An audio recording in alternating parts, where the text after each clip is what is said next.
The haunting of the hill house. ये एक horror thriller series है जो कि बेस्ड है एमी जैक्सन की novel the haunting of the hill house के ऊपर बेस्ड। ये उसी नोवेल से ही लिया गया है और इसको डायरेक्ट भी किया गया है और इसको सीरीज में कन्वर्ट करके नेटफ्लिक्स पे स्ट्रीम किया जा रहा है। अगर आप हॉरर जॉनरा की सीरीज पसंद करते हो तो ये सीरीज आपके लिए बेस्ट साबित होगा। एक फैमिली यानी हस्बैंड वाइफ एंड 5 चिल्ड्रन मिलकर एक हिल हाउस पे रहने के लिए जाता है और उसको हिल हाउस पे जाने के बाद क्या क्या इंसिडेंट होता है और होल सीरीज में वो इंसिडेंट कैसे इन लोगों को इफ़ेक्ट करता है, यही हमको दिखाया गया है। और वो जो इंसिडेंट हिल हाउस पे हुआ था, उस इंसिडेंट में क्या किसका रिएक्शन है और किसकी प्रोस्पेक्टिव से वो कैसे टाइप का इंसिडेंट था, यानी वो पांचों बच्चे और उसका फादर और उसका मदर, उसके एक एक पॉइंट ऑफ व्यू से वो इंसिडेंट कैसा था वो भी आपको दिखाएगा।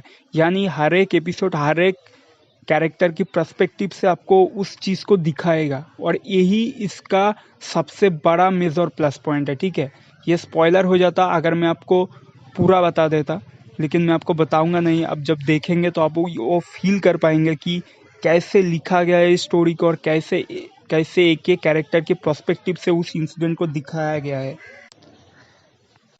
पूरा सीजन में एक ही सीज़न है इसका और इस सीज़न में पूरा 9 के 9 एपिसोड है और हर एक एपिसोड लगभग एक एक घंटे का है। तो ये तो जाहिर सी बात है कि जब ये स्टार्टिंग होगा तो आपको थोड़ा थोड़ा बोर लगेगा, क्योंकि ये तब प्रेजेंट के पर्सपेक्टिव से आपको कुछ दिखाएगा, फिर वो फ्लैशबैक पे लेके जाएगा।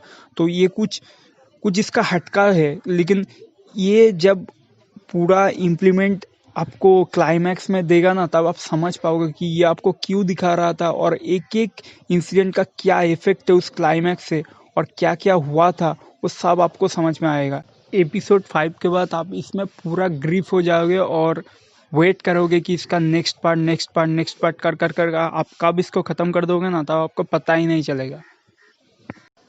तो चलिए बात कर लेते हैं इस सीरीज़ के कुछ प्लस और माइनस पॉइंट्स के बारे में। पहली बात है इसका स्क्रीन प्ले। जो haunting of the hill house का जो नोवेल है वो पहले से ही हिट रहा है, ठीक है।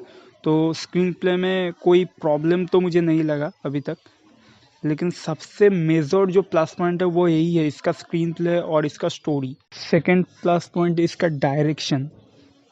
इसका डायरेक्शन कुछ अलग टाइप का है, जो कि ऑर्डिनरी हॉरर मिस्ट्री मूवीज़ या सीरीज़ में हमको देखने को मिलता है उसमें से बहुत ही अलग है, ठीक है।